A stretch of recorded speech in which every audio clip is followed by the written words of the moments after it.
jangkrik.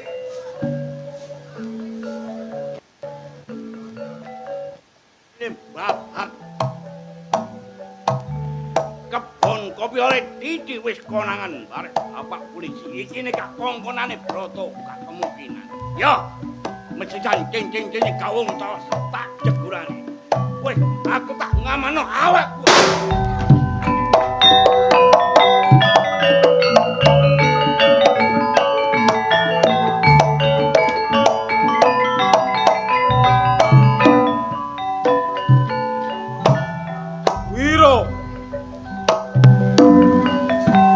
Wiro, berdasarkan laporan, kamu sudah membuat onar di kebun kopi.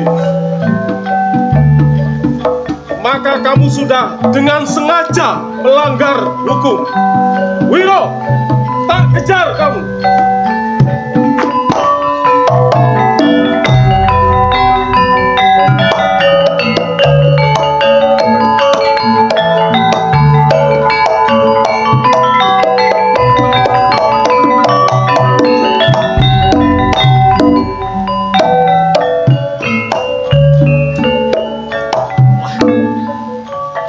Tapal kuda lor kulon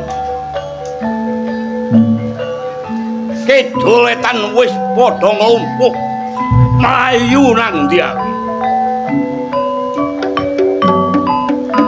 wis tak niati lan tak kadhati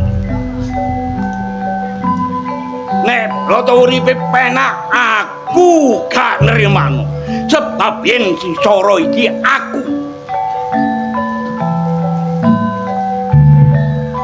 iki aku bingung mlayu ngalor tetep aku kecekel ngidul aku tetep dicekel wis main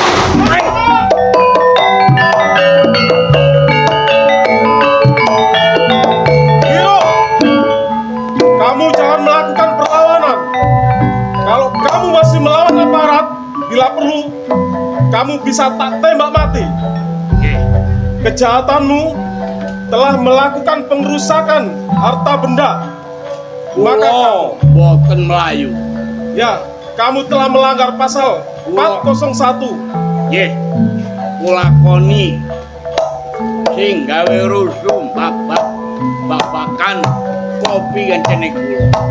Kalau begitu, sekarang juga kamu sabar ke kantor. Monggo kula manut.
Celuk ket mangkok. Lapo sih Dir kok bengok. Sampai tak sawang pirang-pirang dino kok kowa ngono sih. Plunga. Dunya ya wis akeh. Duit tumpukan. Kurang apa maneh sampean? Sajane apa sih masih dipikir, Mas? Sampeyan cerita nang adik sampean iki. Bi adik sampean iki sok bantu. Yo tak bantu ngono lho Mas. Sampeyan seneng aku ya seneng. Nek sampeyan susah, adikmu iki ya susah. Dir, Piye Mas? pancen bener apa sing dadi omong. Pirang-pirang dina iki aku serba pikiran. Bingung pikir aku. Mangan gak doyan, turu gak iso sek. Sing sampean pikir ku apa? Dir. Bawakmu ku yo ngewangi mikir sakjane.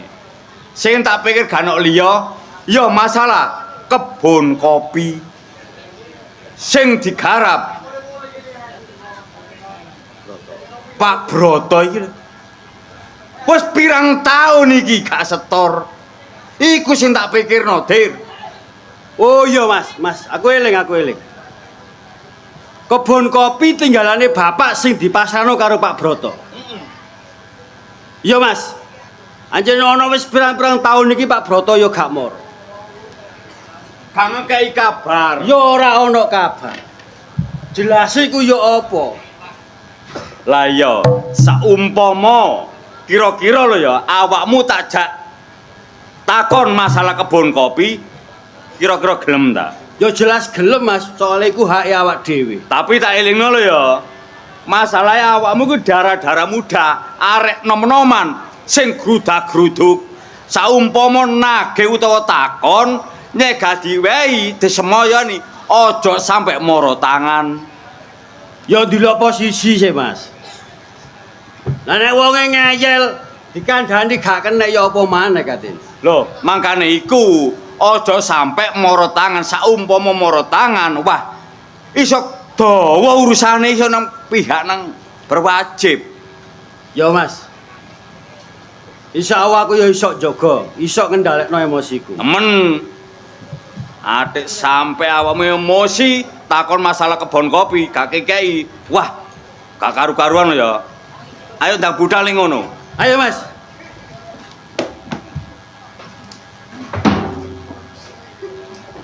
Gak ngonone, Mbak.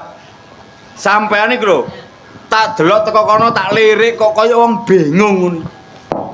Mboten biasa kenging panas, Mas, kliyengan sirahe ngoten. Oh, gak biasa kenek sengenge. Nggih. Dadi sampeyan iku kaya ulap gak karu-karuan pikirane. Nggih, leres.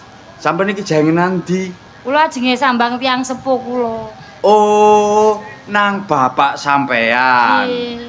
Lah kok gak numpak becak ta numpak apa kono? Lah wong niki mriko ajenge ngambil butuhan kok, Mas. Mboten gadah yatra kula. Waduh, sampean gak duwe dhuwit. Mosok rek bojone go emis gak duwe dhuwit. Kuwi utang-utang tanggane kono. Ah, nggih sungkan Mas mboten gadah lek utang-utang nggih pun kata-kata to mengke bingung lek nyau. Aku durung kenalan barek sampean. Sampe jenenge sapa? Kula Mariam. Aku kadat. Lah niku sinten?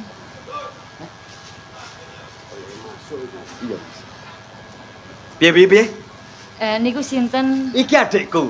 Oh. Sampe kenalan ta? Monggo. Mboten napa-napa kok bisa bisi. Jeneng kula Kadir. Oh nggih. Adike Mas niki. Oh raine. Lah masalahe sampean iki jange sambang nang wong tuwa sampean, jenenge sapa? Griya pojok niku lho Mas, kula yugane Pak Broto. Pak Broto. Nggih. Oh. Kira-kira sampean tak kei dhuwit gelem, Mak? Ampun mboten usah matur suwun. Kula tak riyen nggih. Mangke selak tambah panas. Amit. Iya.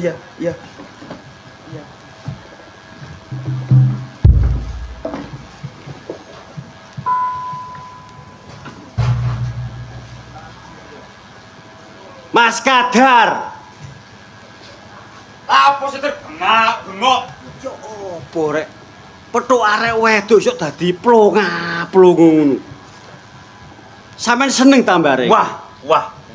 Ojo ngomong ati gak seneng. Wis lahir batin aku seneng mbak arek wedok iki. Temen Mang. seneng iku, Mas. Iya, Mariam.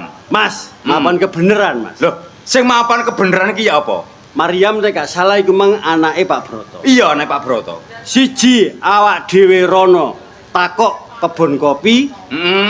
Loro, sampean takokno Maria. Maksudmu ngelamar. Lah, ya iku, Mas. Bener. Tibake pikiranmu cerdas timbangane aku Ya ya. apa rek?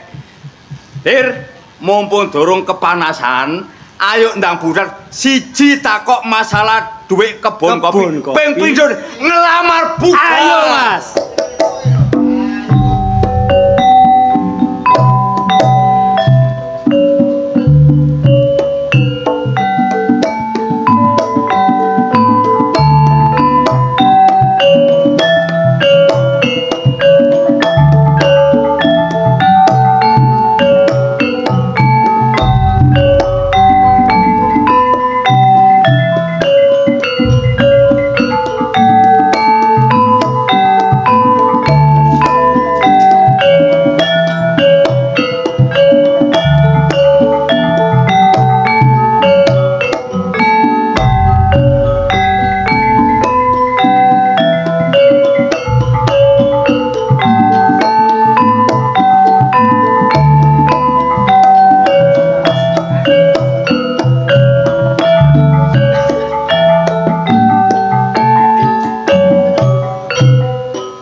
Urip nggo kampung repot. Tangga nyilih meju ae nek gelem balekno. Ngene iki nek sing duwe gak gremeng gak dibalekno. Coba iki mah gak metu.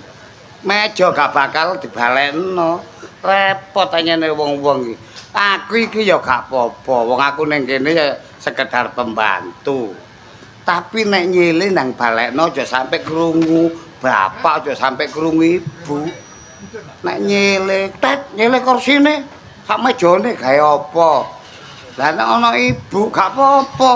Lah terus nek ana bapak, wong bapak kok gak kena ana omongan titik. Eneng apa to, Dak? Mboten, Bu. Niki wae lho kula gremeng kali tangga. Lah mantun ngampil meja kursi ya. Jane aku ana perlu karo kowe. Wonten perlu napa sih, Bu? Umpamane gak ro bapakmu, kowe tak jak nyambangi ning mulak gelem to kowe. Waduh. Ngapunten, Bu. Kok kula niki mboten purun, mboten ateges bantah kalih perintahe jeragan mboten. Nggih, Kang Semerap. Kuntet rek ambek jeragane lungelas sing mbon semerap. Terus mbon remen kali kula madul bapak, kula salah malih. Berarti kowe ya tega karo nengmu. Aku ora tega, Det. Umpamane nengmu durung belanja, mestine gak duwe. Bu, kula kali ning niku kok ateges tega mentala mboten. Ningali gesange ning kados ngaten. Nek terus larisan iki tidak sesuai. Ana nek wong sugih ning uripmu ndek kene starmu kekurangan. Duitku akeh, Det. Nenengmu durung belanja, putuku durung mangan. Aku mesakno. Bu, pun kok banter-banter. Mangke nek kepireng tetanggi. Terus pundi nasibe? Justru tangga ora krungu, Det. Wong awake dhewe nang jero omah. Umpamane nak dalan iku tangga ngerti. Nggih, tapi lho, Ning, Lan opo kok nangis? Panjang umur, kowe tak rasani aku kangen karo kowe, Dok. Lah kangen kalih kula mestine kan nggih nyambangi kula to. Jange ngejak kuntet ra gelem gak wani bapakmu. ajrene badhe keteraken ibu. Aku mau jane rono, Nak. Iki ana karene blanja. Terus aku mau ya 550 babar kawonja. Nggih, paringaken mawon. Kula mriki butuhku namung nyelit gedhi. Ya kekadaan iki bapak malah duka. Wong nang wong tuwa kok ngomong nyilih. Wong tuwa ndi sing tega? Anake mrene marus nyambat utang. Ya aku gak tega nagawa. Kula niki kesirah Jenengan terapi paringane. Kena semerep bapak malah duka. Iki duwite ibu dhewe ora njaluk bapakmu aku. Duit 550 nggo anakmu, Pak. Duit kon duwe asale teko sapa? Ya teko sampean, tapi kok aku nyesehno, kok ora tak kabeh-kabeh nganggenku blanja aku mesakno anakku. Kon ngrumangsani tanpa seput tengah aku garo sembrono kon. Mungkin Mesakno anakmu ki lho durung adang. ngesakno ya ngesakno. Tapi ditakoni dhisik masalahe apa? Wong urip sampe gak iso mbathok. Wong urip gak iso jeglak. Wong urip gak iso mangan. Aja ngono karo anake dhewe kok kaya ngono to, Pak. Pitik kewan. Ceker-ceker iso mangan. Loh, menungso kok gak iso mangan. Berarti otake gak main. Oke? Aja dirungokno omonge bapak. Wis suwe. Lembe ndugi, Pak. Rene butuhmu apa? Badhe pados ampilan yatra lek Ciling karo wong tuwa. Ciling karo bapak. Ya tasih jenengan tiyang sepuh kula. Rumangsani. Nek kon rumangsani dadi anakku, aku dadi wong tuwa. Wong tuwa sing ngukir diwaragane anak. Didik anak cilik nganti gedhe akhir dewasa iso urip mulya. Nek kon gak manut bareng ngono bapak. Biyen bapak wis ngomong, aja gelem dirabi wong kere. Aja gelem dirabi wong melarat. Nek kedadane kaya ngene, tanggung jawabe Darmo bojomu ya apa, Pun nyina nemen-nemen kali Kang Darmo to, Pak. Senaosa kados ngoten kula tresno kali Kang Darmo. Napa malih saniki wonten tresno yuga kula. Senaosa nyenengan boten mesakaken kali kula ning mesakaken kali tresno to, Pak. Aku cukup ngerti, aku cukup tahu. Butuh putusan. Cuma wong tuane gak tanggung jawab duwe anak gede. Nganti kon man golek bantuan ngene roh tangga kanan kiri izin bapak. Bapak sugih kaya ngene, di anak kiri kaya ngono, mangan gak iso. Nek kepara dhuwit 650 bukan masalah. Nek kon manut bare bapak 20 juta. Nek kanggo anak gak masalah. Tapi nek manut bare wong tuwa, gak ono critane wong tuwa iki nyarakno anak. Gak ono critane wong tuwa iku menelantarkan anak. Bahagiakno anak nek anak manut bare wong tuwa. Bahagia kang ngene bapak ning mboten bahagia kang ngene kula. Kula tresno kali Kang Darmo. Urip sora kula lampahi, Pak. Ampun nyina nemen-nemen kalian kula senaosa kula tiyang boten gadah. Kok aja nemen-nemen iki putramu dhewe lho, Pak. Pun dibelani, Bu. Maryam, boten setuju kali. sekali lagi aku bicara. Nek kon manut barek bapak. Ayo, kabeh mulai ini tak ingoni, tak sembadani apa karepe? Oleh rene aduh, oleh rene. Perlu tak modali. Senawisa Kang Darmo niku kere mboten gablek. Kang Darmo niku bojo kula panutan kula. Napa Kang Darmo sanjang kono aja nang ndi kula nggih bakal manut. Sepuntene Pak kula pun rumah tangga. Kula mboten badhe ngrusui bapak malih senaosa kula nggih tiyang mboten. Bagus.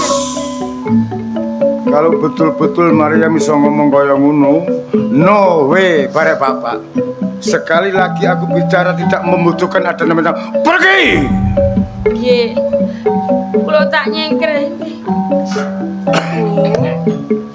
Aja nyengkre iki omahmu. Jenengan sampun muwun, Mbah. Mengke darahe dhuwur. Mengke ibu sakit kula sing susah. Aku ora tega nyawang kowe karo anakmu.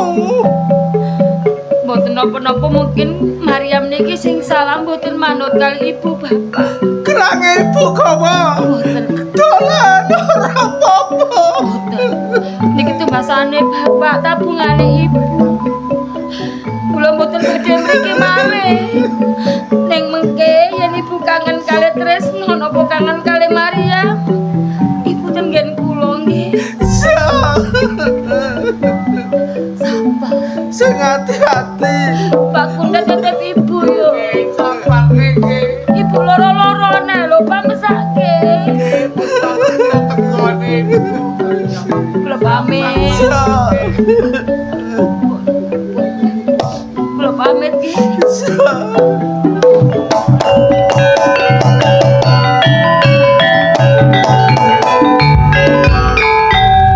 Aja nemen-nemen to Pak putramu dhewe kuwi.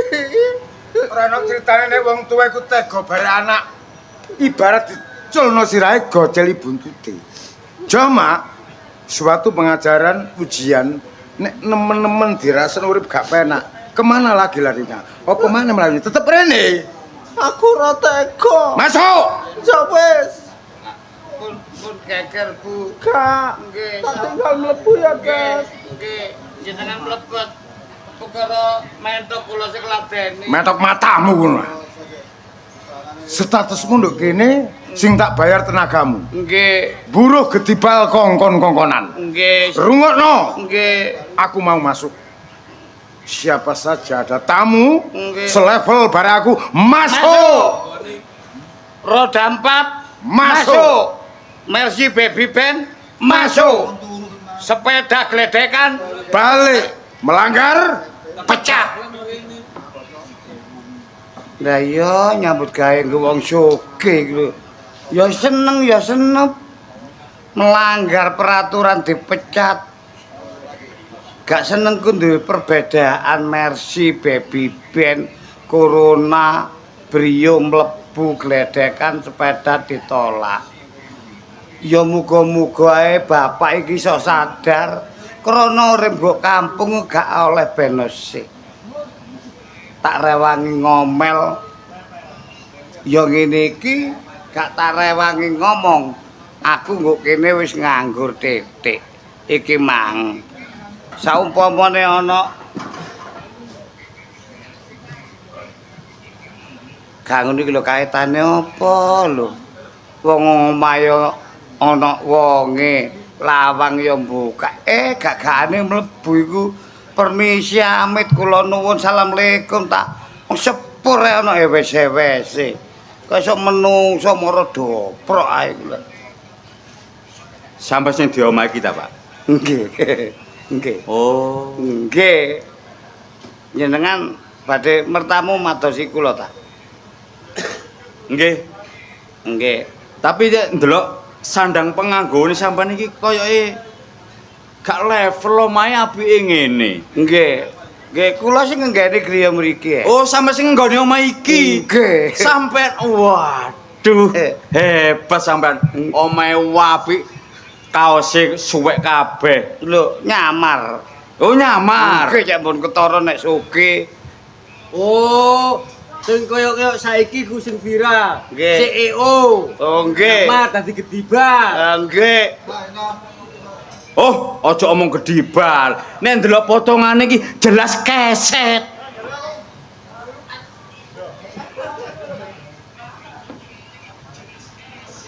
Ini Pak, nggih aku butuh ambek Pak Broto. jenengan butuh kali Pak Broto Ya, matur ket wae lah kula timbalipun ngomong nang Pak Broto. nggih wonten tamu ngoten ah Ada tamu. nggih Pak ada wonten tamu Yo, niki ada wonten tamu ada tamu. oh ada tamu nggih ada tamu kok tamu Golekno pesugatan jangan sampai mengecewakan. Apapun kue-kue sing pantes. ngoten ah Nggih. Pak Broto. nggih Hmm? kula pun ngatus nglesemaken asma Nah, nggih kula patosaken lho. Nak kadar. Nggih, Pak. Ya apa kabar sampean? Waduh. Oleh pangesmule selamat gak ono alangan apa-apa. Ya sepurane udakara 7 bulan aku gak sambang tilik, gak kode, gak WA, gak telepon barek awakmu. Enek kabar ya apa, Sampeyan wis rumoso dhewe, ngomong-ngomong dhewe masalah gak sambang, gak tilik, gak ngabari, gak WA. Pak, saderenge ngapunten. Ya. Kula mriki niku tujuan kula niki badhe tanglet bab masalah kebun kopi. Oh, wis tak pikir le. Enggak salah, seminggu kas iki wis mari kabeh terjual dadi duit baru tak transfer. Ngono lho. Memang umurnya cukup panjang, minimal 6 bulan, setengah tahun memangnya, ngono lho.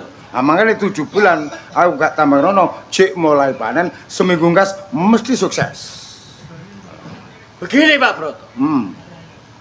Bapak dihubungi tidak bisa. Selama 1 tahun tidak ada kabar. Iya. Sekarang saya kesini, Bapak bilang 6 bulan, berapa bulan lagi? Saya butuh kejelasan kebun kopi yang Bapak garap sekarang. 1 minggu, tepatnya hari ini, tunggu sebentar tak transfer. unjukanipun. Monggo. Monggo dipun unjuk. Tat. Sini kamu. Kan iku ya apa sih? Ngenyek, ngece. Napa? Wong adae kan banyune kok kurepno iku ya. Niku mau kula nyaut sak wontene prasa kula tasih kathah. Wah. Nggih, ngapunten. Kamu enggak tahu ini siapa? Nggih, ya. CEO terkenal. Oh, pengusaha kopi. Oh, CEO. Jangan main-main. Masuk. Nggih, prasa kula Yanto jenenge. Pak. Masalah kebon kopi niki sementara dipending mawon. Ana urusan apa maneh? Ngeten Pak nggih. Napa bener sampean iki duwe anak sing jenenge Maryam? Ya iya, ya anak hanya satu Maryam anakku. Hah, mapan kebeneran Pak. Ngeten mawon. Masalah kebon kopi kan pun hilang permasalahan. Kula mriki tujuan niku badhe nglamar anak sampean sing jenenge Maryam. Sampeyan seneng bare anakku. Seneng lahir tumusing batin, Pak. Saumpama aku nolak, Pak, saumpama lamaran kula sampean trima, nggih ya. Kebon kopi sampean garap seumur hidup. Andaikan Bapak menolak lamaran saya, detik ini kebon kopi saya cabut. Miskin kamu. nek kaya ngono to Le, ya ta? Najan kaya apa aku kepengin sinambungan, ya. Aku harus bersaudara barek anake wong tuamu sing swargi. Mergo kabeh mau dititipno bare aku. Minggu ngarep tak kabar. Nuwun pamit, Pak. Mari, Pak.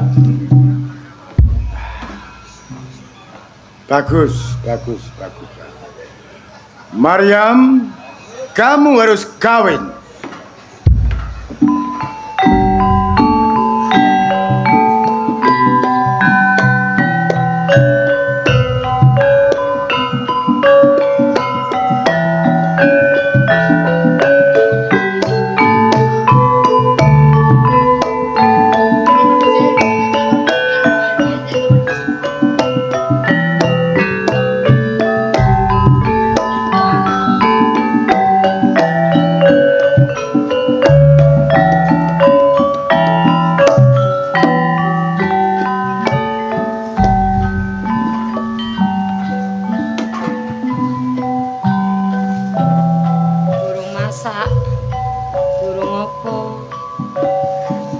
Anakku mulai luwe ya apa terusan.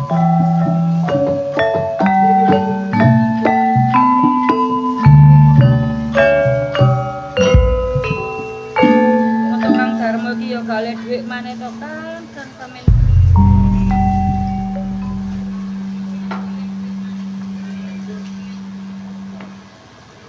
Sampeyan niki lape Bu kaya wong susah ngono. Kon Tris. Mari golek rasokan, Bu. Oleh. Ya iki mang oleh Bu ana wong duwe gawe ruwat desa. Terus wake botol-botol tak lumpukno. Tris. Napa, Bu? Bapak mau wis mulai durung. Aku cek tas teko ya, Bu, ya garo. Bapak mrosoku ya burung ketok iki maneh. Ibu ki bingung wis, kurane ibu ya nek bosok nyenengno awakmu.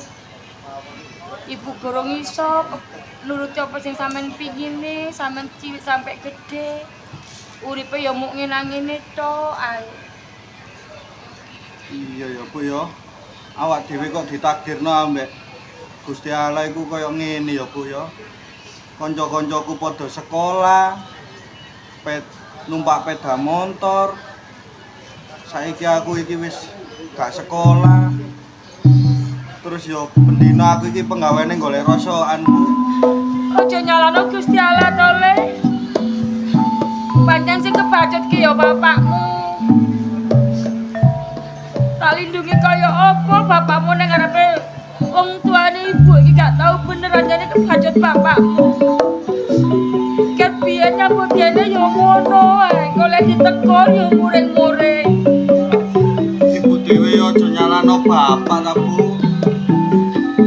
Nek pancene wis kadane kaya ngene ya apa maneh awak dhewe ya kudu tetep berusaha, Bu. Jane ibu ki yo sakno ndelok awakmu lho, le awakmu ki wis gedhe.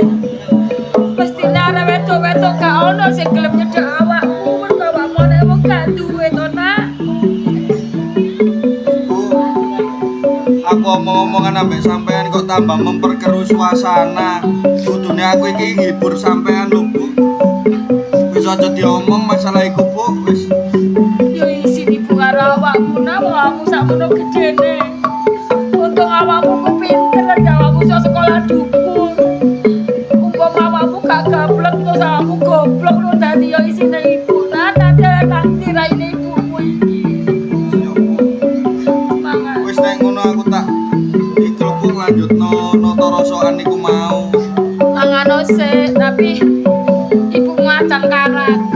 Mangan karaknya yang mau tak kerawu nek uyan nek klopo iki. Mas yo mangan karek gak apa-apa Bu, pokoke pendino iso mangan. Wis aku nek ngono tak mangan sik nang mburi. Kok tak ewangi ibu iki nang teras ngono kok tak ewangi ya, nang tretes ngono ya. Wis aja nangis. Ah, gak nangis ibu kok.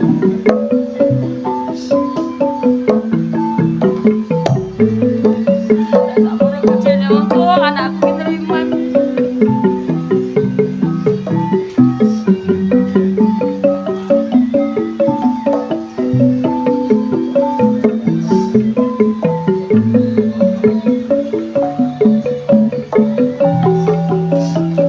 Bapak nek koyo nang endi, koyo gak mikir anak iki luwe, bojone luwe.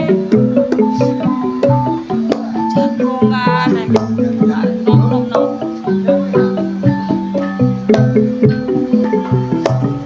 Bapak mrene nduk ya, sepurane omonge bapak kladuk. Lah omah bocor kabeh ngene masa bojomu gak gelem menakno sih, Nduk? Nggih, terus sing mengke lek wonten yatra Pak ngengken tiyang minggah, mboten wantun Kang Darmo munggah-munggah niku samare ceblok terus ngoten. Najan yo apa nek ngongkon wong kudu duit. Nek ganti duit kan kudu mangkat dhewe. Nggih mengke lek usum mreman ten Sabin kok tak tumut-tumut mreman mengke yatrane saged damel meneraken genteng niku omah pun dangu, Pak. Nduk, aku gak ngomong masalah omah kena dirihab nek ana duit. Aku teko rene perlu karo sampean.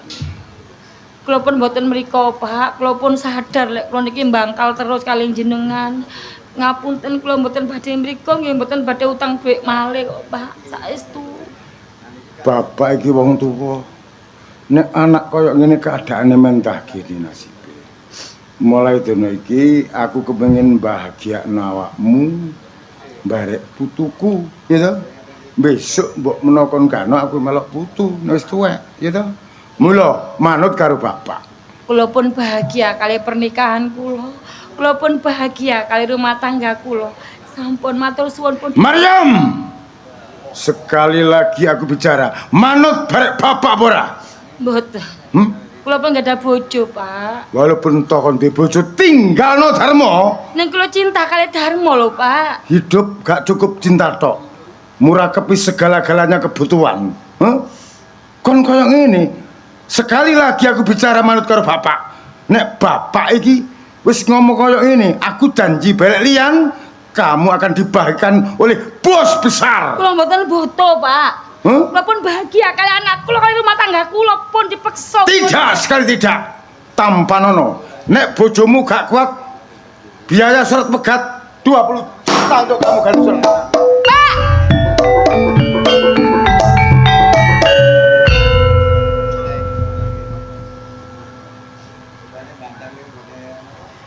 Apa iki dalane enakno tresno. Tapi tak korbanno awakku dhewe. Gak apa-apa ya nak, sepurane ibu. Lanjene ibu kudu pisah karo bapakmu ya tak lakonane. Ben awakmu ora dadi nyanyiane liyan. Ben awakmu gak dinyek karo wong nak. Dek, Teko ndi sampean? kok nyambut gawe? Kayane ndi? Wis seminggu sampean pamit aku nyambut gawe. Duwike ndi? Oh, nek ngomong karo lanang ngene ku pancet. Aku mulai mlebu omah biasa kon gak tau koyo ngono. Ah, kawit ngintip ngarepe lawang mewek-mewek. Napa? Sak sabar-sabare wong wedok ya, Kang ya. Tetep ana batese kok, Kang. Trisno kuwi umure wis 17. Untung anak iki pinter oleh beasiswa mari iso kuliah. Paribasan lah ngono. Tapi sampean gak ono usahamu. Mbok didelok daringan kono berase tagak, botol kono minyake ono gula tagak. Gak pernah sampean mikir ngono. Lek ditakoni nang ndi, Kang? Tak golek penggawean. Mulai tak takoni ndi dhuwitmu, Kang? Dhuwit apa? Mbok ojo takon. Mbok ojo ngapusi aku to, Kang. Aku ki wong wedok yo ndek perasaan lho. Kon ngomong aku ngapusi awakmu iki lho, kasep. Aku sak bendino nyambut gawe kanggo awakmu kanggo anak. Tapi kon ngomong kok mblakrak yo ngomongno. Nyambut gawe muntek mbok gawe tuku rokok. Engko sore aku tak ngopi mbek arek-arek. Aku mbok kei piro, Kang? Jaman-jaman ngene duwe 10.000 gak kaya tuku apa-apa. Kon lak ngerti kaya aku sih. Kaya aku sak bendino sakmu niku umpama iku tak kekno awakmu kabeh. Aku nyekel saripe sih gak. Mbok belajar rokokmu ku kurang ngono lho, Kang. Sedina rong cepet kaya regane piro rokok, Kang? Aku yo ngerti. Bojo nemen-nemen karo wong wedok. Tak tutup-tutupi kelakuanmu nang ngarepe wong tuaku. Tapi sampean saya suwi gak tau ngerti karo aku, Kang. Wis ta, Dik, kon iki aja omong akeh-akeh. Kon tak takoni iki mau lho, mewek-mewek lha apa ya? Aku mau nang wong tuwa. Aku tak jujur karo sampean. Kon nang wong tuwek. Aku takon, kenapa sih rumah tangga kok ngene terus? Rumah tangga gak ono enake, susah terus, golek sandang panganku yo angel. Terus Aku dikai syarat. Ya rada abot jane aku mau nglakoni, tapi kanggo awak dhewe, kanggo tresno kudu tak lakoni, Kang. kon sapa wong tuwek iku? Kon kecilik sampe dadi bojoku tak sawang yo gak tau sapa dukun. Kok dina iki kon sapa wong tuwek sapa dukun ngomongmu aneh karo lanang. Jenenge wong, Kang. Sabar yo ono enteke. Terus ngomongmu karo Ebeke apa pancen bener aku kudu nurut karepe wong iku. Iya. Gelem yo Kang muk situk kok. Ayo pegat. Loh, Pegat syarat, Kang. Ora pegat temenan kok. sik ta, Dik. Ngomong apa kon? Jarane mbahe mau Iya. emang ono pegatan, Nduk, tapi mau digawe syarat. Engko lek rumah tanggamu kan wis pegatan, golek koyo iku penak kok balen karo bojomu gak apa-apa ngono tok, Kang. Gek nemu iki aku ngomong nek kon ngomong pegat-pegat syarat. Wong sak mindu gading gak tau omongan pegat-pegat syarat. Cangkem nek ngomong. Sampe gelem tagak. Yo gak ana critane wong pegat syarat iku. Sampe gelem tagak kanggo tresno lho Kang iki, Kang. Gak. Gak gelem. Aku sing karep. Iki gantian soal pegat.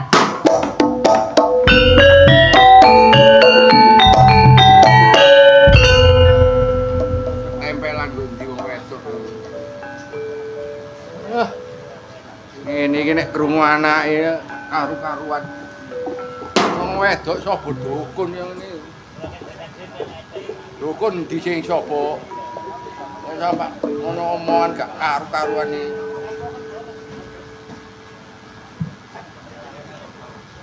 Ngono sih, Pak. Tarung ngono nang jero sampean iku lho. Tukaran ambek ibu iku perkarane apa lah ngono. Ya perkarane ibumu nang dukun. Nang dukun mbaya diomong sing enak lho, Pak, ngomong ambek ibu. Wis saiki ibu nandi, Pak? Apa? Ibu nandi kok gak ono iki mang nang kene. Kono aja kaget. Ibumu minggat. Ibu minggat, Pak. Ya. Kok iso iku lho, Pak? Kok iso ibu minggat perkarane opo, Pak? Pantes ah. Kon tak kandhani. Bapak nyambut gawe pirang-pirang tahun kanggo awakmu. Ibumu wis trima. Sampai kon sakmene gedene iso sekolah ya mergo nyambut gawe bapak. Tumbuh-tumbuh bapak mulai teko nyambut gawe ibumu ngomong sing enggak. Ngomong ibumu jare sapa wong tuwek dina iki mau pondok uripe bapak mbek ibumu iku pancen ketemu gak enak. Lah jarene dukune ibumu iso enak kon pegat syarat. Pantes ah, kon krungu mau kon pegat syarat. Pak. Sampeyan dadi wong mbaya aja keras-keras to, Pak. Aku selama iki nutupi ibu iku mangkel ambek sampean, Pak. Aku kepengin hubungan keluarga iki sing harmonis. Lah aku saiki lho urip melarat terus kandhu ibu iki lekate dadi opo aku, Pak? Sakjane sing kebacut ibumu, Tris. Bapak gak kurang-kurang ngomong, ibumu tetep gak gugu iki lho. Banting. Duwe sakmono kae emang buta kondi. Pantes ah.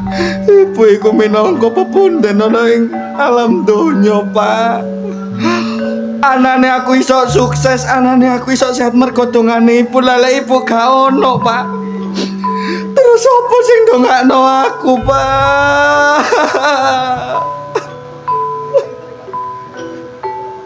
Tris. Ojo nangis, Le. Sakjane bapak gak kurang-kurang, Le. Kepengin nyuargano awakmu ya ibumu, tapi ibumu sing kaya ngono. Wis ojo pikir umpama sego wis dadi bubur, Nak.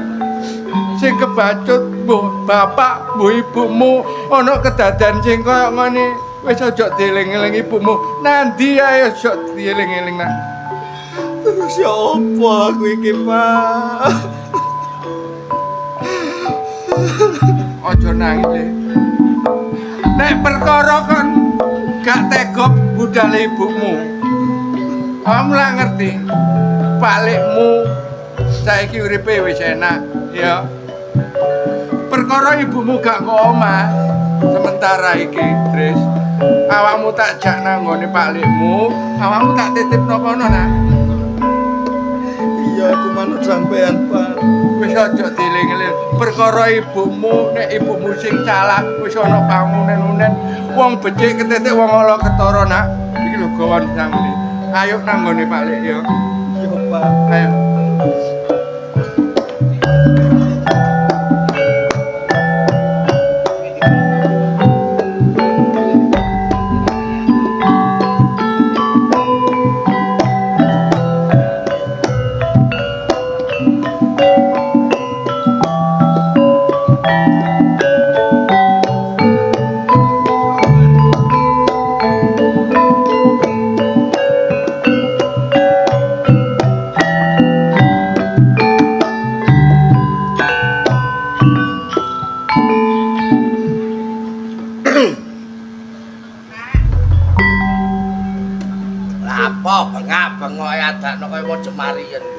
Ngono ku lho jan ditakon enak-enak ngomong arep sengake kaya ngono ku lho. Sengak rumangsamu obong-obongan tebok ta. Sampeyan tak takoni, sampeyan wis sarapan, Pak? Durung ken Mang. Ket Mang wis takon sarapan sih, Pak. Nek mari sarapan, sawahe sampean delok cara ngono iku tandur iku cara wis jebul tak durung ngono lho. Kate sarapan masakmu gak cocok ngono kok. Encen jaluk dimasak apa? Sih. Wong kon masak jangan asem-asem sak kilo kon kabehno iku, Mang. Ya bapak asem tok, Mang. Bendina njel jangan asem ae. Iku mah jang tak pecelno lele.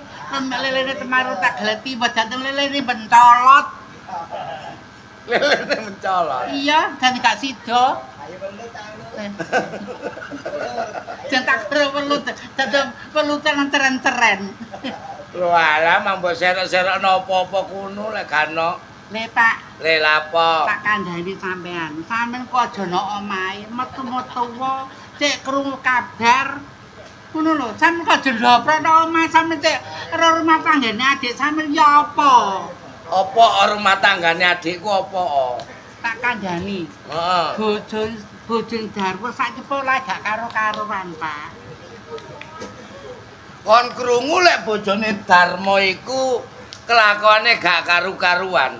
Iya pancen iya. Senajan kaya apa iku rumah tanggane adikku. Aja melok-melok cek ditoto adikku dhewe.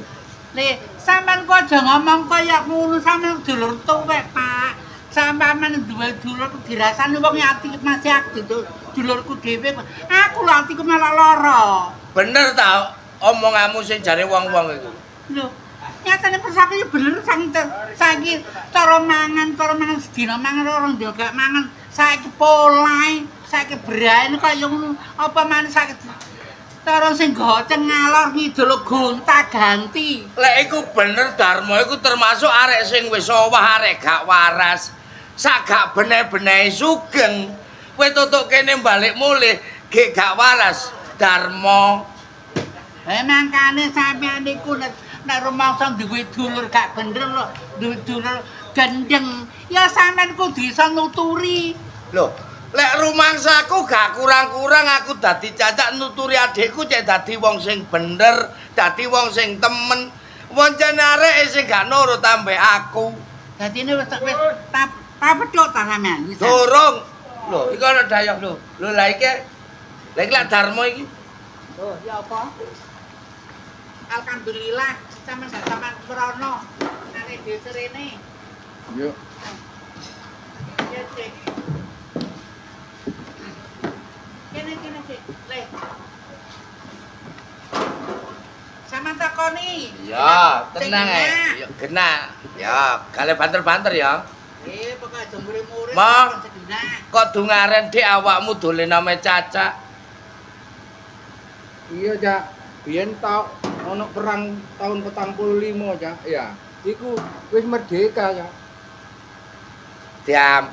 Rungokno cacak ngomong iki tak. Kon malu kok dungaren ame cacak kok blakrak-blakrak nang perang lapo? Cak, Ha. penaruh manuk cruwok. Lho pernah ditakoni ngguyu, Cak. Garo. Ya apa? Manuk doro ro. Garo. Manuk cruwok mbek manuk doro, Cak, men tak kandhani ya. Apa? Manuk doro nggo ndukur wong. Ya terus Manuk cruwok nggo ngisor galengan. apa? Sirsiran, Cak. Lho kok iso sirsiran? Lah anak ponan kena kon nyekel wong manuk iso miber. Ya kae iso. Lho termasuk ya owah temen adikku iki. Ya apa? Ma. Ya apa? Sing Darmo. omongane blakrak kaya ngono ku lho. Cacak kate takok ambek awakmu. Apa bener, Dik? Rumah tanggamu iki wis gak karu-karuan. Bojomu wis gak karu-karuan. Bener ta gak? Minggat Cak pancene, Cak. Hah? Minggat. Bojomu saiki minggat. Iya. Alane minggat ke gondol wong. Mo. Wong urip rumah tangga sampak bojone minggat. Iku saking gobloke wong lanang, saking metele wong lanang, Dik. Berarti kon gak tanggung jawab ambek bojomu. Ngerti kon? Mulane biyen tak wuruki nyambut gawe sembarang, Dik. Cek iso kon ngragati rumah tanggamu, cek iso ngingoni anak lan bojomu. Nyatane kon keluyuran gak tau nyambut gawe. Lah lek wis kaya ngene iki terus ya apa? Gak sano ambek anakmu kon. Cak durunge aku njaluk sepuro karo sampean, Cak. Yuk. Piye, Dik? Pancen aku sing salah yuk. Nganti bojoku saiki gak no omah, metu teko njabane omah, Pak. Cak. Aku ngesakno karo ponakan sampean. Aku perlu rene, Cak. Siji gawe loro gawe, Cak. Aku njaluk tulung karo sampean karo yuk. Mo. Jane cacak gak tega Dik ndelok awakmu ambek anakmu. Lek wis ditinggal minggat karo bojomu. Terus ibarate barang wis kadung terus dikapakno. Umpama getonono gak wurunga bojomu ya gak balik. Ngerti kon? Kok coba mbiyen awakmu nganut ambek cacak. Gak kaya ngene Dik rumah tanggamu. Ya wis, Cak. Tak trimo omong sampean pancen aku sing salah. Cak, ngarep aku njaluk tulung karo sampean. Aku titip-titip ponakan sampean, Cak. Tresno, Cak. Dadi tujuanmu rene kate nitipno anakmu nggo omah kene. Iya, Cak. Lah tujuanmu kate nang ndi? Aku tak nyambut gawe, Cak.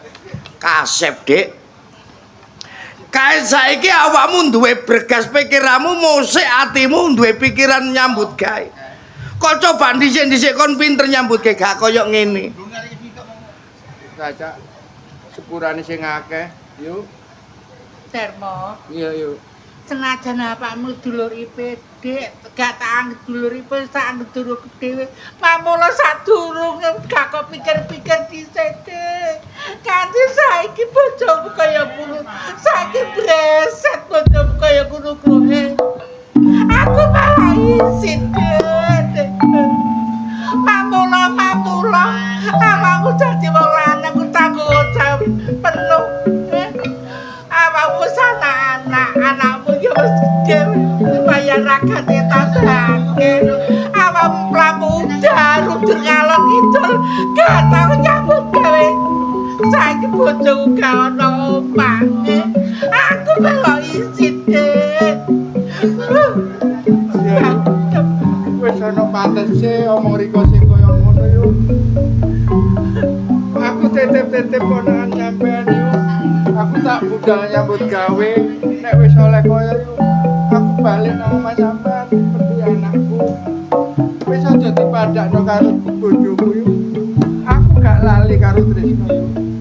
Mo tangis ana kaya apa, Dik? Percuma kon tangisi, Dik. Gak weruh bojomu gak bakal mulih. Iya, Cak.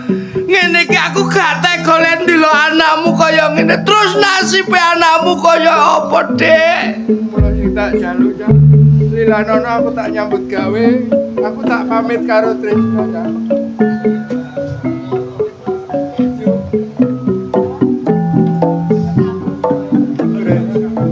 Napa, Pak? Sadurunge bapak njaluk sepuro, Tris. Abot-abote aku tresno karo awakmu, Tris. Nek aku ninggalno awakmu aja dipadakno karo ibumu, Tris. Bapak tak nyambut gawe Lilanono. Nek aku wis oleh kaya aku balik. Kepengin nyuargakno karo awakmu, Aku melok bapak ae. Tris. Ojo, Nak.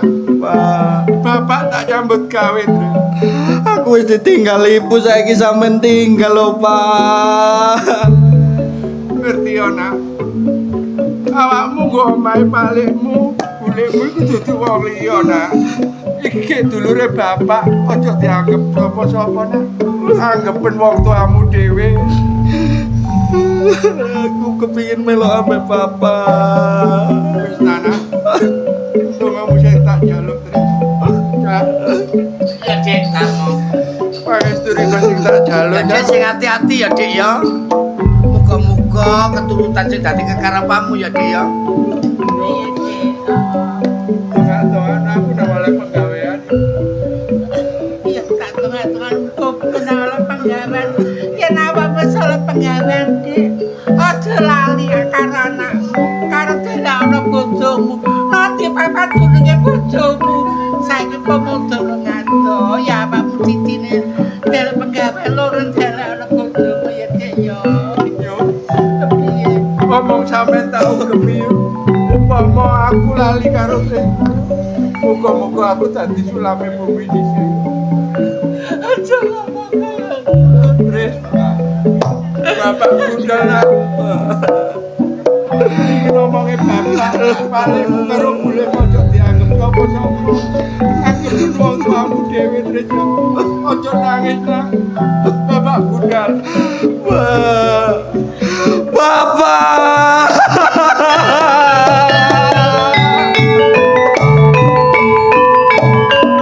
wis Tris. Ya, Nak Tresno. Nyebut to, Le. Nyebut. Awakmu wis gedhe, Le. Wis gedhe. Awakmu ya wis ngerti se corong patike gak duwe anak. Awakmu melok kene ora tak anggap wong liya, tak anggap anakku dhewe, Le. Ning kene ya, Tris yo aja nang ndi. Aku tak nututi, Pak.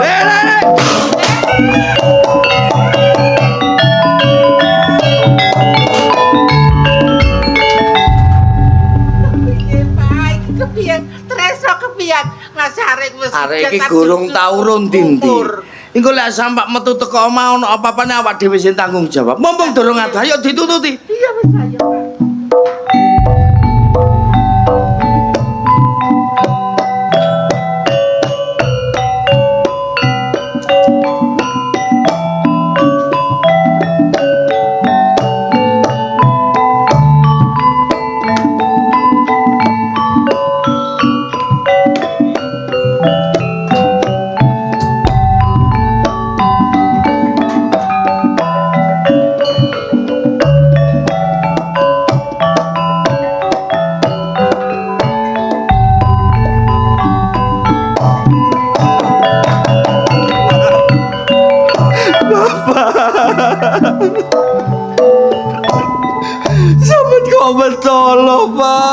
tinggal aku.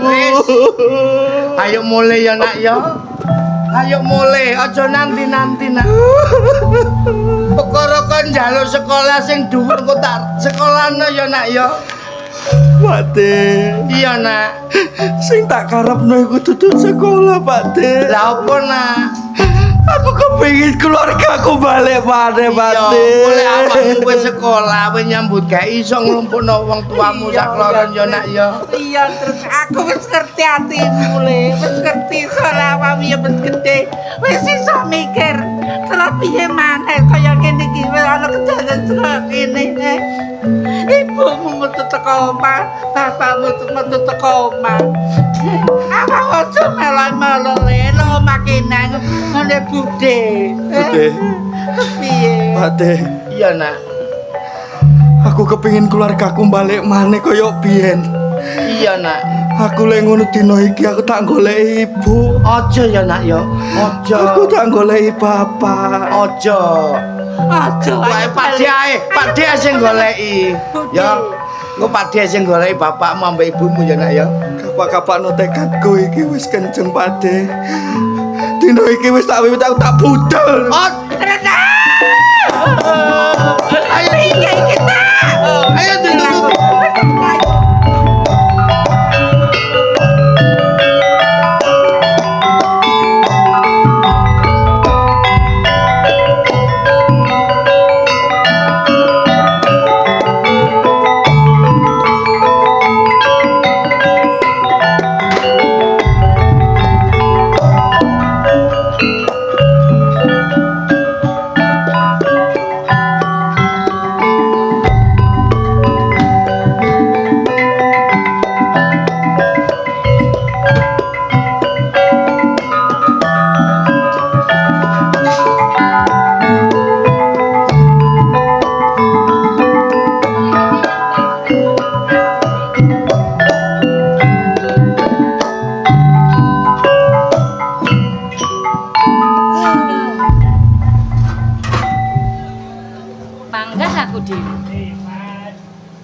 Pembantu jenenge Bumen yo dipecat karo bojo.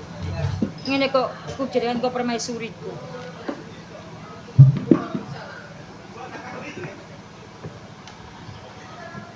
Wonten menapa kok mentelengi kula njenengan niku lho? Gak ngono ne, sampeyan iki lagoma. Kok iso meja kursi morat marit iki lho. Lah jenengan niku wingi Cak Sarmin wis nyambut gawe kene suwi jenengan pecat. Jarine aku ben gak nganggur. Jan-jan sampean biyen kula njaluk nang wong tuaku ya apa sih? Ya tak gaya api. Gawe permaisuri. Iya. Mbok kedadekno babumu ngono. Biyen saiki samane iku lho. Nek biyen saiki. Ya aja ngono sampean gak oleh ngono. Nembung nang ngarep api ya kudu apik sak teruse. Wis gak geger ae, pegel geger mbek sampean. Kira-kira sampean nggo omah enak ya kerasan lho. Gak. Loh, kok iso gak kerasan? Kurang apa? Duit mbok koper sampean kari njupuk blonjo, aja ketung peyok rong gegem. Nggih gara-gara sampean duwe akeh iku mau rumah tanggaku rusak karo bojoku. Loh, kan sampean yo lek mbiyen anak sih. lah sampean nek melok bojo sampean sing sesapa dharma. Loh. Ya pangananmu simbukan. Loh, masih pangan aku simbukan tapi aku cinta tetep enak kayak mantu pitik panggang. Alah sego. Monggo. Monggo. Nong dayo temono dhewe aras-aras nemoni aku. Sampe tenan ndi? Namburi mangan. Engko lek butuh pembantu tak tompo ae ya. Yo. Wonten apa? Niku badhe pados pendamelan. Iso apa? Nggih, nyapu-nyapu saged. Mbah iso? Saged. Iso nyopir gak? Wah, mboten saged ae kula. Ya engko lek iso nyopir kok ben diulangi bojo. Bu. Iki sampean, Bu.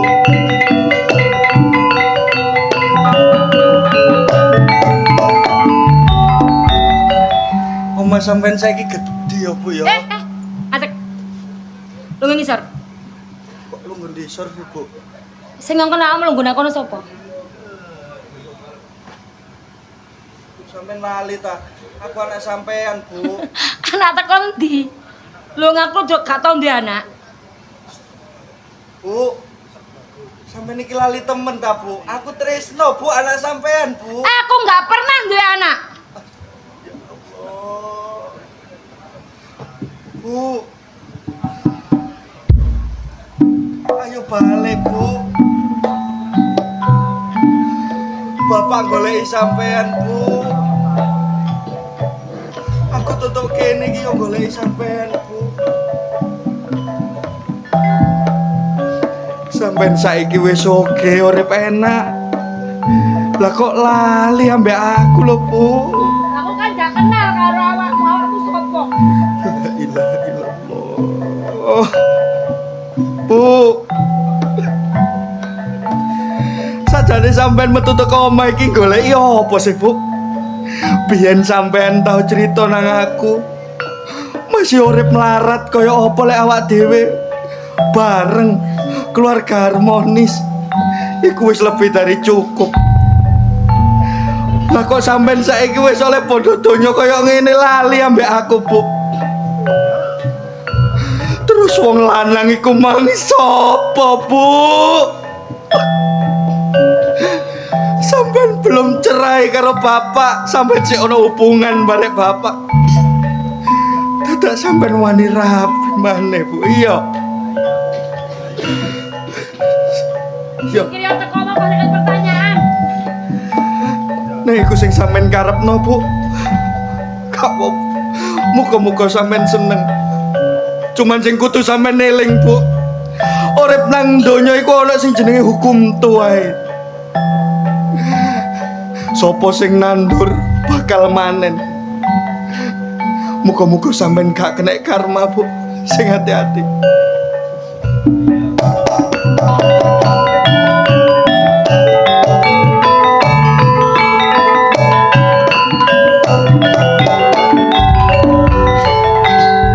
Mangan durung tutup. Umek rame ono apa? Iku mau tibakno arek ngamen, Mas. Arek ngamen. Nah nek arek ngamen mor cakupno dhuwit biyokno raine lak ya wis ndak nyingkir. Ora masalah duwike, bocah iki nyanyi terus cerita kok atiku ki kayak kedodok ngono lho, Mas, makanya aku Eling jaman biyen. eling pantarane anakku. Monggo ana daya maneng. Akeh se daya dino iki. Lah iya, dungaren daya iki akeh. Monggo.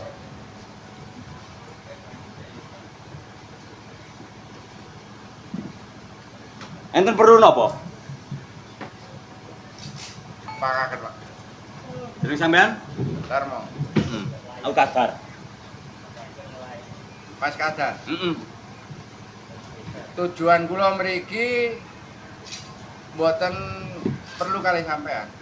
Lah, perlu mbek sapa mbek pembantuku? Pembantuku wis tak pecat. Mboten.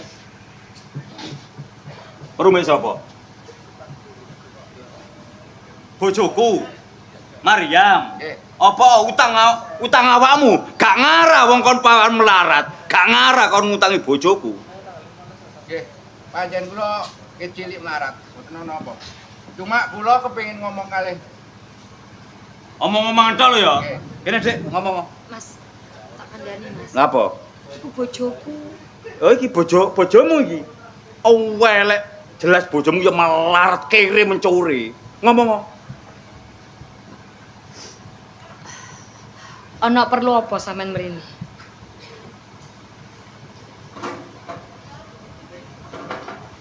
Kok apik? Maksudnya apa? Oh neling.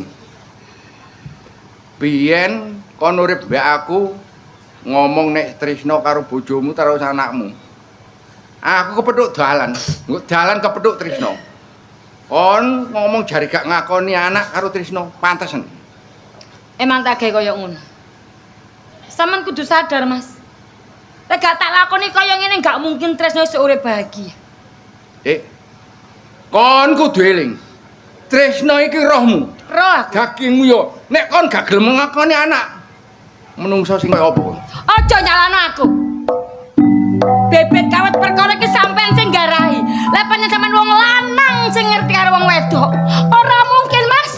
Aku gendong bayi nyusoni. Toto jajan trot kampung kon lapo turu. Tau eling ngono anakmu gak? Kon ngablak sing kaya ngono gak apa-apa. Tapi kon dina iki dirabi wong sugih ngomong karo aku jare pegat syarat. Pantes nek ngomong kaya ngono. Kon wong milik gendong lali kon. Milik-milik donya lali karo keluargamu, karo anakmu. Ora bisa. Gawe kepentingane anak iki kebahagiaan anakku. Oh. Ono jong rusuh kok omahku lho ya. Aku gak gawe rusuh, Dar. Pancen aku dina iki mlebu nang omahmu perlu karo bojoku. Perlu ya perlu tapi aja moring-moring aja nyodel teng bojoku kok. Aku gak moring-moring. Aku nyetokno perkara iki. Nek kon gak tanggung jawab. Awas. Pak Makudi. Kon gelem ngakoni tresna anak ta gak? Gak gelem.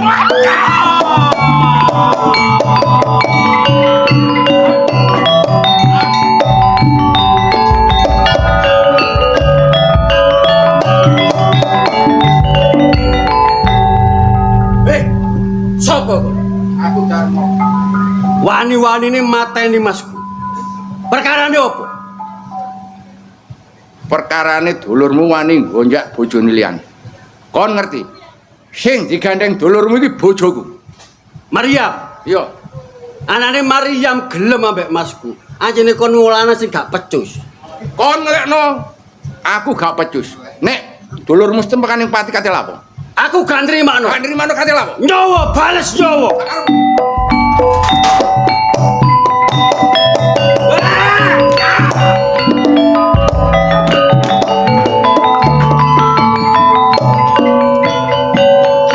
Mesisan. Perkara iki nek Maryam gak gelem tanggung jawab ngakoni tresna anake, mlayu nanti tak tututi. Yam, ojo mlayu.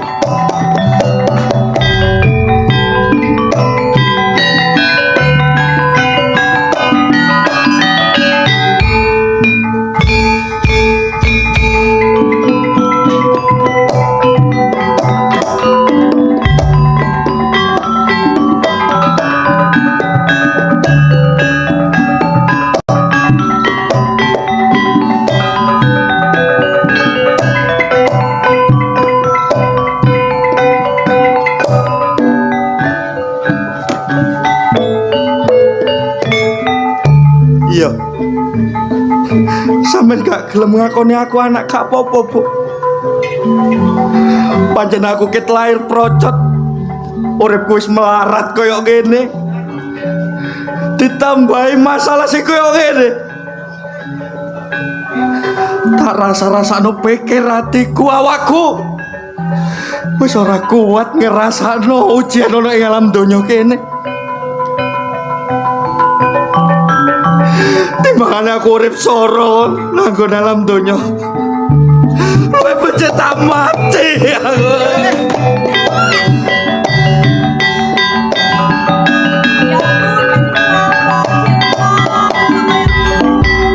Mas sampean niku arek dalan sauntara. Moro-moro bengi-bengi nggawa glati kate digawe bunuh diri bareng. Yes, murane aku pet. Pak. Sampai nanti ya, Pak.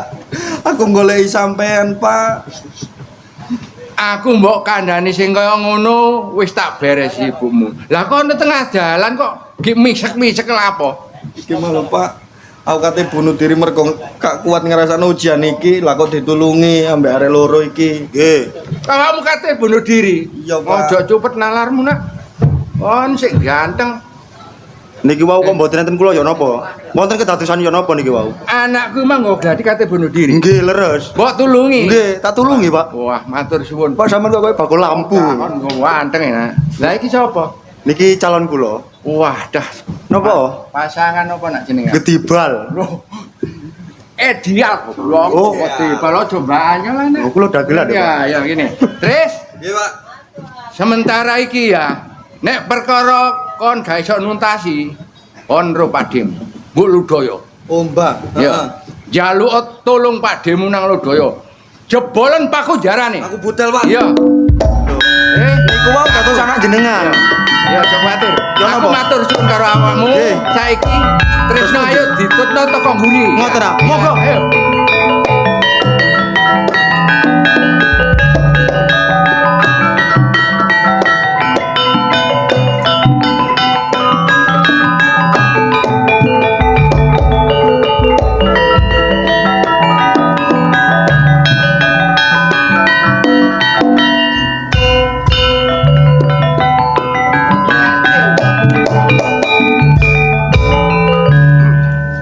Alhamdulillah akhirnya metu. Ya Allah. Dadi upas kok bendino dadi upas. Nyambut gawe rene wengi ngrasakno wong nang penjara nangis ae. Ya apa maneh. Wis babah. Tapsene arek-arek rek ket mangko gak ono sing balik. Sopo kawitan iki? Pak Bungkus. Hah? Bungkus? Lu. Bungkus numpak perahu. Sartini Keturon. Sartini keturon. Wah, ambek ayang. Bungkus gak wuyu nak kalah. Heh? Ojo nguyu Pak Bungkus. Sapa maneh tak absen iki rek? Kajierma Mencret. Kajierma mencret. Kakean nang kebon. Astagfirullah, dablek. Mary Anyang-anyangan. Mary anyang-anyangan. Mari jegulat dayat. Nah, sing terakhir sore mang nyeliring. Rasa Wis mulai. Rasa mulai. Isin nyanyi rek ayo rek keliru. Oh sing sabar rasa. Ojo gampang kecul omongan lho so. Ngene iki aku gampange. Lah iki sowe nang penjara lumuten. Wiro. Hadir. Jaya nyasar kaya iki mang. Wiro ae wis. Jaya mulai lek mat ya paling ngeterno. Wayahe mangan. Ya apa? Awakmu nang penjara mangan-mangane wetengmu lemu. Iki wayahe mulai, Pak. Wae mulai ta. Sabar. Arek nom-noman. Ngomong ya ngomong gak usah ngatet. Ambek logo dhisik. Ngomong ambek logo cene enak ngono lho ya. Sing mesra. Iki mang toto ndi? Apane? Nyambangi bapakmu ah. Iya, aku nyambangi bapakku mang nang kene. Apa lagi rek? Meneng wae ta. Meneng wae. Enak. Oh enak. Jangkrik kecepet goblok. Tolong. Rob, cepet temen aku.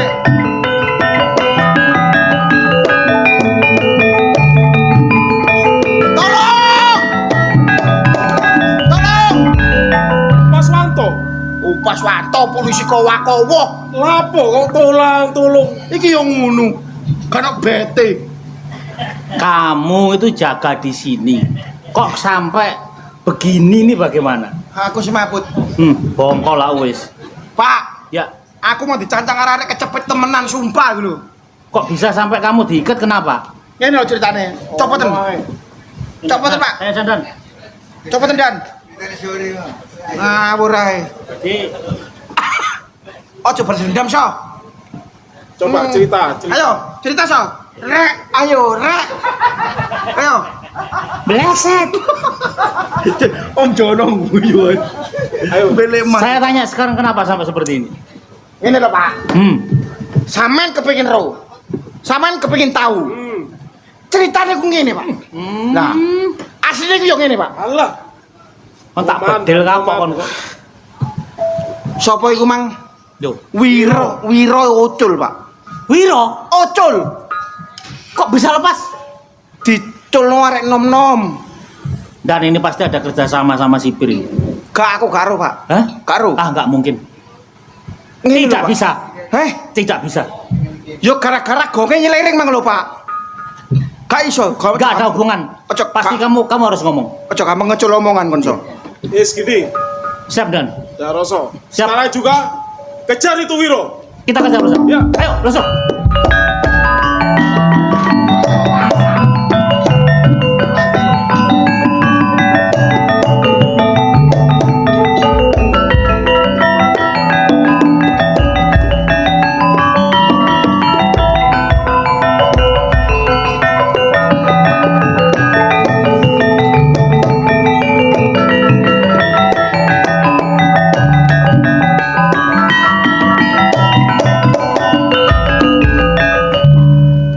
Ya apa kabar Duk? Pun kok melayu-melayu. Pas aku gak enak, Pak. Ono apa sih, Pak? Hah? Pas aku kok gak enak. Ya, Maria. Loh,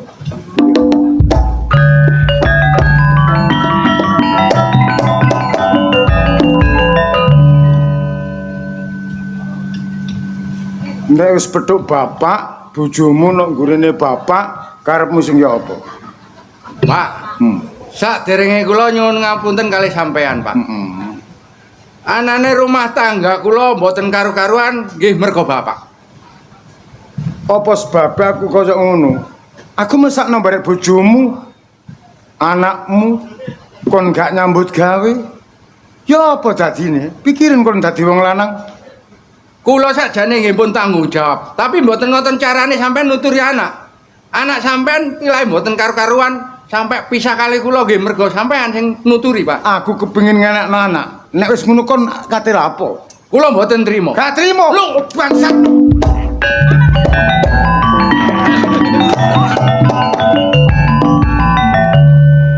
Dikira le. Bapak sing tanggung jawab. Nggih, Pak. Niki lho. Ora sepak kula, Pak. Pancet kelakuan. Awakmu iki besan barek aku. Kang, ya wis takone aku njojo kesalahanku, peno tak loropno nang pakunjaran eling duru kula semono. Bumi kentom iku peno melok separo, Sing aku karo separo. aku. Tapi sing enak awakmu. Lah mangkane. Kok iku. mentolo kon. Ya wis barang kadung dikapakno, ha? Awakmu njaluk sepuro tak sepuro. Comae Tapi iki aku diuber-uber barakku. nek masalah peno diuber polisi. Sak minggu iki kok tak tebus, Pak. Aku njaluk tanggung jawab. Iya, iya. Wiro, Nggih, kula mboten mlayu. kamu itu sedang menjalani kejahatan yang kemarin. Terus kenapa melarikan diri Nggih dari ngapunten, niki enten masalah Alasannya keluarga. apa? Enten masalah kali keluarga. Ya. Terus kula mlayu. Nggih ngapunten. Ini kamu kena pasal berlapis. Sekarang juga bawa kembali ke kantor. Jangan. Tak tebus Kang peno. Untuk semua yang ada di sini, masuk Bapak Broto. Baik. Sewaktu-waktu kalau ada panggilan dari pihak kepolisian, saya minta Bapak datang untuk memberi kesaksian. Siap. Saya pamit. Terima kasih. Baik. Darmo, yes bapak jaluk sepuro. Reh dene kaya ngene kedadian. Masalah awakmu gak nyambut gawe tak kei modal sepenuhnya, ya toh? Nggih. Supaya anakmu kuliah sampai teko ndi jalukane. Nggih, Pak. Kula kajenge cerita kali sampean. Putu sampean niki wau kajenge bunuh diri, Pak. Ojo le. Mbah jaluk sepuro karo awakmu, rek kalau semono aku benci karo wong tuamu lanang gara-gara gak nyambut gawe. Lah awakmu nduk balenono karo si. ojo Pak, wong aku janji wong lanang liya. Gak apa-apa, Pak. Mboten napa-napa. Sing Gak penting lahir batin ikhlas purun balik teng kula. Kaping kalih sing nulungi anak kula niki, Pak. Sopo? Ha niki lho. Jenengmu sapa le? Kula Slamet. Selamat sing situ. Niki Parmi. Arek teko ndi? Gunung Jati. Gunung Jati. Nggih. Iya iya. Niki calon bojo kula, Pak. Calon awak. Nggih. Ngene, ya to? Kondo karo wong tuamu lanang sekarone ya nek kon seneng temen Pak Broto sing biayai. ya to? Oh, dadi panjenengan sing ngerampeni sedaya. Kendinge kemanten tak tanggapno ludruk Budi Wijaya. Mbok pasugatan kala wau derek-derek kula sedaya. Pasugatan saking kita arep isin Ludruk Budi Wijaya Kang Mijil saking